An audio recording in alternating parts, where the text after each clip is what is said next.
যিনি এই ধরনের বিভিন্ন অপরাধ কাজ করেছেন তাদের যা যা আইনানুগভাবে সাজা হওয়া উচিত সেই সমস্ত সাজা ওনাদের গিয়ে এটা আইনের চোখে সম্পূর্ণ বেআইনি হয়েছে সেটা প্রমাণ করে দিচ্ছেন রাজ্যের মুখ্যমন্ত্রী নিজেই। কিন্তু একটাই এর মধ্যে ক্রাইটেরিয়া থাকতে হবে, এক রাষ্ট্রবাদী, দুই। নমস্কার, আমি সুদীপ, আপনারা দেখছেন টাইমস অফ হিন্দু, আর আমার সঙ্গে এই মুহূর্তে রয়েছেন দাস এবং অ্যাডভোকেট শ্রী রমেন বোস। গতকাল প্রতীক জৈন, যিনি আইপ্যাকের কর্ণধার, তার বাড়িতে এবং অফিসে ইডি রেড, সেখানে হঠাৎ মুখ্যমন্ত্রী পৌঁছে গেলেন, পৌঁছে গিয়ে সেখান থেকে ফাইল নিয়ে চলে গেলেন। এটা মানে আপনারা কি বলবেন, এরকম কি কোনো মুখ্যমন্ত্রী করতে পারে?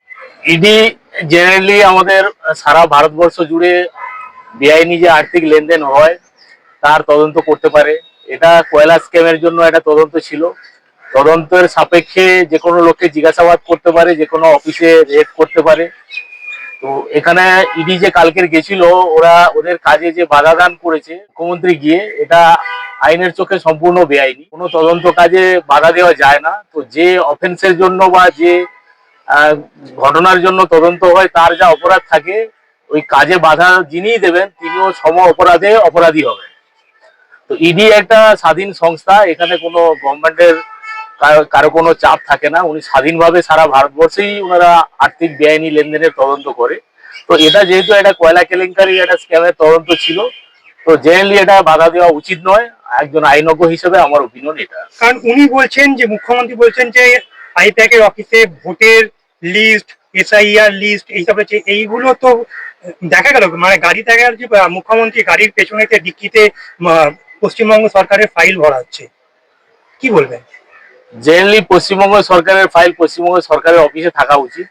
একটা বেসরকারি একটা কোম্পানি হতে পারে পলিটিক্যাল অ্যাডভাইসার, কিন্তু তার অফিসে থাকা এটা সম্পূর্ণ অনুচিত ব্যাপার।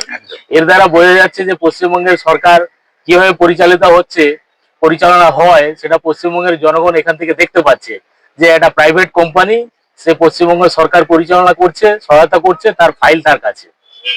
এটা হওয়া উচিত নয়। যে নাগরিক হিসেবে এটা সারা দেশেই কোনো রাজ্যেরও এটা হওয়া উচিত নয়, একদম সম্পূর্ণ বেআইনি। আমি রমেন বাবু থেকে জানতে, রমেন বাবু, এর আগেও দেখা গেছে যখন তৎকালীন পুলিশ কমিশনার কলকাতা রাজীব কুমারের বাড়িতে ইডি গেছিলেন, সেই সময় দেখা যাচ্ছে মুখ্যমন্ত্রী চলে গেছেন ওইখানে, বা মেয়র ফিরহাদ হাকিম বা অন্যান্য তৃণমূলের বড় বড় নেতা মন্ত্রীরা যখন ইডি নিয়ে গেছিল, তখন সেখানে মুখ্যমন্ত্রী চলে গেছিলেন, ধর্ণা গেছিলেন। মানে এইটা বারবার হচ্ছে, এটা কেন হচ্ছে বা কি কারণে উনি করছেন, যদি আপনি কিছু বলেন। শুনুন, এই টোটাল বিষয়ের উপরে একটা জিনিস পরিষ্কার, সাধারণ মানুষ পশ্চিমবঙ্গবাসী হিসাবে যারা আছে বা আমরাও যারা আছি, একটা জিনিস বুঝতে পেরেছি, দুর্নীতি একটা বড় অঙ্কের আকার নিয়েছে এবং এই দুর্নীতিটা সামনে চলে আসছে। এই দুর্নীতিকে ঠেকাতে গেলে যা যা করণীয় কর্তব্য বলে উনি মনে করেন, উনি সেটাই করছেন, যে আমি এই দুর্নীতিটাকে প্রকাশ হতে দেবো না। দুর্নীতিকে থামানোর চেষ্টা কিন্তু উনি কোনোদিনই করেননি। তাহলে উনি কি করতে চাইছেন? দুর্নীতি আমরা করেছি, আর এই দুর্নীতি আমাদের অফিসারকে দিয়ে আমরা করেছি, তাকে প্রোটেকশন দিতে হবে। কিভাবে আমরা প্রোটেক্ট করব যাতে আমরা সেটা সাইড করে দিতে পারি? আমরা জানি যে সারদার লাল ডায়েরি নিয়ে, যেটা নিয়ে বহু চর্চা হয়েছিল, তাহলে সেইগুলো যখন সিবিআই বা ইডি বিভিন্ন সময় তদন্তের সাপেক্ষে তাদের কাছে পৌঁছাচ্ছে, আর সেই ক্ষেত্রে কি করে রাজীব কুমারের মতো একজন পুলিশ অফিসার, তাকে কিভাবে সেফগার্ড করতে হবে, এইটা পুলিশ মন্ত্রীর কখনো কাজ হওয়া উচিত ছিল না। তিনি একজন পুলিশ মন্ত্রী, তিনি আবার রাজ্যের মুখ্যমন্ত্রী, তিনি সবসময় চেয়েছেন যে তাদেরকে কিভাবে সাইড করে রাখা যায় যাতে তদন্তকারী আধিকারিকরা এই পুরো বিষয়টাকে সামনে না আনতে পারেন। এই যে বিষয়টা, এ থেকে পরিষ্কার বোঝা যায় দুর্নীতি হয়েছে, সেটা প্রমাণ করে দিচ্ছেন রাজ্যের মুখ্যমন্ত্রী নিজেই, যেন সাধারণ মানুষ না জানতে পারেন বা তদন্তকারী আধিকারিকরা যাতে সেগুলো সামনে না আনতে পারেন, সেইগুলোকে বাধা দেওয়ার জন্য যা যা করণীয় কর্তব্য বলে উনি মনে করেন, উনি সেটাই করছেন, যেটা আমাদের রাজ্যবাসী হিসাবে দুর্ভাগ্যের বিষয়। এবং কোন রাজ্যের একজন মুখ্যমন্ত্রী এই ধরনের পদক্ষেপ করে থাকলে, এই ধরনের বিভিন্ন অপরাধ কাজ করেছেন তাদের যা যা আইনানুগভাবে সাজা হওয়া উচিত সেই সমস্ত সাজা ওনাকেও। এই হচ্ছে বাস্তব পরিস্থিতি। পশ্চিমবঙ্গবাসী হিসাবে আমাদের এটা একটা লজ্জা যে আমাদের রাজ্যের সর্বাধিকারী তিনি আমাদের মুখ্যমন্ত্রী, তিনি আমাদের পুলিশ মন্ত্রী, তিনিই কিনা আমাদের এখানে কেন্দ্রীয় একটা সংস্থা, যে ইডি বাস্তবে এটা একটা স্বাধীন সংস্থা। সুপ্রিম কোর্ট বিভিন্ন সময় বলেছে যে ইডির কোনো কাজের মধ্যে আমরা কখনো হস্তক্ষেপ করতে পারি না। ইডির যা কিছু হবে, ইডি যা কাম আউট আনতে পারবে, সেটা পরবর্তী সময় আদালতে বিবেচনা হতে পারে। তবে ইডি যখন কাজ করছে, যখন তদন্তে তাদের সামনে যেখানে যা দরকার পৌঁছাচ্ছে, সেই ক্ষেত্রে কেউ বাধা দিতে পারে না। অথচ উনি এটাই করে দেখালেন। তার মানে এটা বোঝা যাচ্ছে যে উনি জানতেন যে এখানে নিশ্চয়ই তদন্তের মাধ্যমে এমন কিছু বেরিয়ে আসতে পারে যে যেটা ওনাদের রাজনৈতিক দলের ক্ষেত্রে বা ওনাদের যে দুর্নীতি করেছেন সেগুলো সামনে আসতে পারে, সেটাকে আটকানোর উনি আপ্রাণ চেষ্টা করছেন। আশা করি ইডি সেখানে থামবে না, ইডি তার সদর্থক ভূমিকা পালন করবে। মুখ্যমন্ত্রীকে কালকে বলতে শোনা গেল যে যখন একটা সাংবাদিক জিজ্ঞেস করেছিলেন যে কয়লা চুরির টাকা ভোটে ব্যবহার হচ্ছে না, বারবার বলা গেল যে অমিত শাহ কয়লা চোর, শুভেন্দু অধিকারী কয়লা চোর, রাজনাথ সিং কয়লা চোর উনি বলছেন। তো এই ব্যাপারে কি বলবেন? যারা অপরাধী হয় কেসে, তো তারা যখন দেখছে যে কোনো অপরাধের সঙ্গে জড়িত বা ধরা পড়ে যাচ্ছে, তখন তার উদ্দেশ্য থাকে যে সঙ্গে রাম সাম যদু কারোর নাম বলে মানে সবাইকে সঙ্গে নিয়ে এটা জড়িয়ে দেওয়া যে আমার মতো তারাও। তো বেসিক্যালি তদন্ত যখন হয় বা কোর্টে যখন সাক্ষী সুবোধ হয়ে তার বিচার হয়, এগুলো এই স্টেটমেন্ট গুলো থাকে না। সে তো কুণাল ঘোষকেও বলতে শোনা গেছে যে মুখ্যমন্ত্রী ও সারদার টাকা সারদার বেনিফিশিয়ারি টাকার beneficiary। মুখ্যমন্ত্রী নিজেই। তো উনিও যখন ধরা পড়েছিলেন তখন নাম নিয়েছিলেন। তো এরকম ভাবে তো কারোর নাম নিয়ে লাভ নেই। যদি অপরাধী হয়, আমাদের দেশে দেখা গেছে দিল্লির মুখ্যমন্ত্রীও অ্যারেস্ট হয়েছে, ঝাড়খণ্ডের মুখ্যমন্ত্রী অ্যারেস্ট হয়েছে। তো তিনিও হতে পারেন, এটাও কোনো ব্যাপার নয়। তদন্তকারী এজেন্সি যদি মনে করে ওনাকে অ্যারেস্ট করতে পারেন, কোনো বাধা নেই এখানে। আর কুণাল ঘোষ যে কথাটা বলেছিলেন যে সারদার প্রকৃত বেনিফিশিয়ারি মমতা ব্যানার্জি নিজে, এবং সেই কথাটা যে প্রকৃতপক্ষে সত্য সেটা মমতা ব্যানার্জি নিজে প্রমাণ করেছেন, তার জন্যই তো কুণাল ঘোষকে আবার তিনি দায়িত্ব দিয়েছেন। মুখ্যমন্ত্রী দেখা গেছে ইডির বিরুদ্ধে মানে এফআইআর করে আমাদের ক্ষেত্রেও তাই করেছিলেন, তখন গিয়ে সিবিআই এর বিরুদ্ধে মামলা করে দিচ্ছেন, এখন আবার ইডির বিরুদ্ধে করতে যাচ্ছেন। উনি এই জিনিসটা ভুলে যাচ্ছেন যে সিবিআই বলুক ইডি বলুক এরা সমস্ত কেন্দ্রীয় সংস্থা, মানে কি এরাও স্বাধীনভাবে ইনভেস্টিগেটিং এজেন্সি। তাহলে ইনভেস্টিগেটিং এজেন্সিকে কাজ করার সহযোগিতা করা উচিত একটা রাজ্য সরকারের। আর উনি সেই জায়গাটা ঠিক উল্টোটাই করছেন, যে এই কেন্দ্রীয় সংস্থা যখনই কোনো দুর্নীতির বিরুদ্ধে তদন্ত করতে যাচ্ছেন তাকে বাধা দানের জন্য চেষ্টা করছেন, যেটা সামগ্রিকভাবে দেশবাসী হিসাবে আমাদের লজ্জা যে একটা রাজ্যের মুখ্যমন্ত্রী তিনি কি করে তদন্তকারী সংস্থাকে তদন্ত করতে বাধা দিতে পারেন। যদি কেউ মনে করেন যে তার বিরুদ্ধে অন্যায় হচ্ছে, বিচার প্রক্রিয়া ঠিকভাবে এগোচ্ছে না, তার তো আদালতে কথা বলার জায়গা আছে। তার জন্য মুখ্যমন্ত্রীকে গিয়ে ওখানে বাধা দেওয়ার জন্য কোনো জায়গা নয়। আমরা মুখ্যমন্ত্রীকে প্রথম দিন থেকে কিভাবে চিনেছি হচ্ছে এই ভবানীপুর থানাতে কিভাবে অপরাধীকে বের করে আনতে হবে, মুখ্যমন্ত্রী নিজে সেখানে চলে যান। সেই ঘরানা, সেই ধারা উনি আজও অব্যাহত রাখছেন, যেটা আমাদের দুর্ভাগ্যের বিষয়। রাজ্যবাসী হিসাবে এটা কেউ সমর্থন করেন না। অর্থাৎ উনি এটা বুঝতে পারবেন রাজ্যবাসী কিভাবে ওনাকে এই প্রত্যুত্তর করবে, রাজ্যবাসী সেটা ভেবে চিন্তে স্থির আছে। আপনারা কি বলছেন যে ভোট যত এগিয়ে আসবে 2026-এর ভোট, হ্যাঁ। তৃণমূলের পায়ের তলাকে বাজি সরিয়ে যাচ্ছে, তাই জন্যই কি এই মরণ কামড় দিচ্ছে চতুর্দিক শুনুন, থেকে? মা মাটি মানুষ নিয়ে এই সরকার এসেছিল, সবার কাছে এই বার্তাই ছিল। তাহলে মা কিভাবে অত্যাচারিত হচ্ছে সন্দেশখালীতে মানুষ সেটা জানতে পেরেছে। আর মাটি কিভাবে যাচ্ছে এই বালি খাদান দেখলে বোঝা যায়, আর সমস্ত জমি কিভাবে বেহাত হচ্ছে এটা দেখলেই মাটির অবস্থা বোঝা যাচ্ছে। এইবার হচ্ছে মানুষ কিভাবে ভোট পরবর্তী হিংসায় কিভাবে অত্যাচারিত হয়েছে, মারা গিয়েছে, এখনো অত্যাচারিত হচ্ছে, সেটা আমাদের রাজ্যের মানুষ অন্তত হারে হারে টের পেয়েছে। তাই মা, মাটি, মানুষ তিনজনেরই অবস্থা খারাপ এই রাজ্যে। এইবার উনি ঠিক কোন পদ্ধতিতে এইবার আমাদের রাজ্যবাসীর কাছে এসে কথা বলবেন। 14ই ফেব্রুয়ারি এসআইআর এর একদম ফাইনাল লিস্ট বেরোবে, তারপরে হয়তো ভোটের নোটিফিকেশন জারি হয়ে যাবে, এপ্রিল মে মাসে ভোট। এই ভোটেতে তৃণমূলের ঠিক কি ধরনের মানে কি হতে পারে, বা বিজেপি বা অন্যান্য রাজনৈতিক দলগুলো কিরকম ভাবে উঠে আসতে পারে, কি হতে পারে? শুনে এই ভোটটা হবে দুর্নীতির বিরুদ্ধে নীতির লড়াই, প্রকৃতপক্ষে দুর্নীতির বিরুদ্ধে নীতির লড়াই। এদের যে কি কি দুর্নীতি হয়েছে আমরা রাজ্যবাসী জেনে গিয়েছি। শিক্ষা দুর্নীতি বলুন, চাকরিতে নিয়োগ দুর্নীতি বলুন, যে কোনো জায়গায়, আজকে বালি খাদান বলুন, কয়লা খাদান বলুন, কোনো জায়গাতে বাদ নেই, অর্থাৎ দুর্নীতি সব জায়গাতে। আর একটা নিরপেক্ষভাবে চাকরি পেয়েছে আমাদের দেশ, আমাদের রাজ্যে সমস্ত শিক্ষিত বেকার যুবক যুবতী সবাই রাস্তায়, যারা যোগ্য ছেলে মেয়ে তারা ফুটপাতে বসে আছে, অযোগ্য ছেলে মেয়ে টাকা দিয়ে চাকরি পেয়েছে। তাহলে এই যে জায়গাটা, এটা রাজ্যবাসী বুঝেছে। আমি রাজ্যের প্রত্যেকটা নাগরিক, আমাদের সহনাগরিক যারা যারা পড়াশোনা শিখেছে, সেই ছেলে মেয়েগুলো কিভাবে বঞ্চিত হয়েছে সারা রাজ্যবাসী হিসাবে সবাই সেটা আমরা দেখেছি বা সবাই দেখছেন। তার প্রতিফলন হবে এই ভোটে, অর্থাৎ দুর্নীতির বিরুদ্ধে নীতির লড়াই। এইটা এখন রাজ্যে সবাই মানুষ চাইছে, মানে মানুষ চাইছে যে এই সরকার যাক, একটা একদমই তাই, সৎ এবং জনগণের একদম। জন্য, রাজ্যের জন্য কাজ করে সেরকম একটা সরকার আসুক। রাজ্যের উন্নয়ন দরকার। আর প্রকৃত শিক্ষিত বেকার যুবক যুবতী তাদেরকে কিভাবে কাজ দেয়া যাবে সেটা ভাবতে হবে, এটাই তো একটা রাজ্য সরকারের ভাবনা হওয়া উচিত।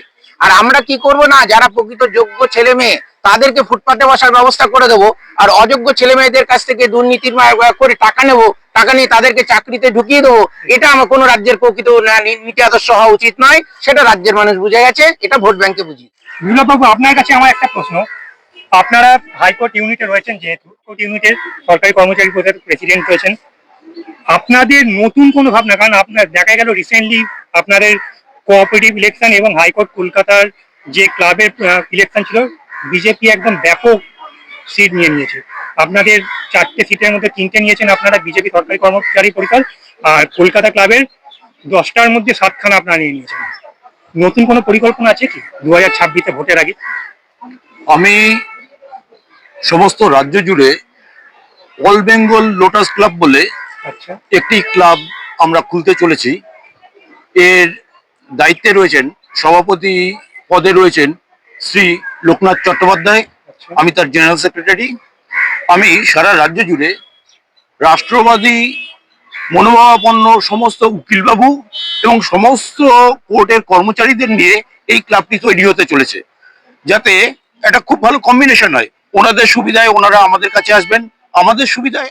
কিন্তু একটাই এর মধ্যে ক্রাইটেরিয়া থাকতে হবে, এক রাষ্ট্রবাদী, দুই সততা। বাদ দিয়ে এখানে কোনো জায়গা নেই। আমরা সারা পশ্চিমবাংলায় এই দলটি, এই ক্লাবটি আমি গঠন করতে চলেছি, আমি এবং লোকনাথ বাবুর মাধ্যমে। এটা কবে, মানে কবে নাগাদ গঠন, মানে আপনাদের এটা গঠন প্রক্রিয়া শেষ হবে? গঠন প্রক্রিয়া একদম শেষের মুখে, আশা করছি এই জানুয়ারিতেই আমরা এটা আত্মপ্রকাশ করতে চলেছে। এটা কি খালি কলকাতা হাইকোর্টের মধ্যেই হবে? না না না, এটা অল বেঙ্গল লোটাস ক্লাব। আচ্ছা। কিন্তু এখানে আবার বলছি, সমস্ত রাষ্ট্রবাদী গেরুয়া মনোভাবাপন্ন স্টাফ, উকিল বাবু এবং সকলকে এই সততার পথে আসতে হবে, কারণ এই সততাই আমাদের মেন মূলধন।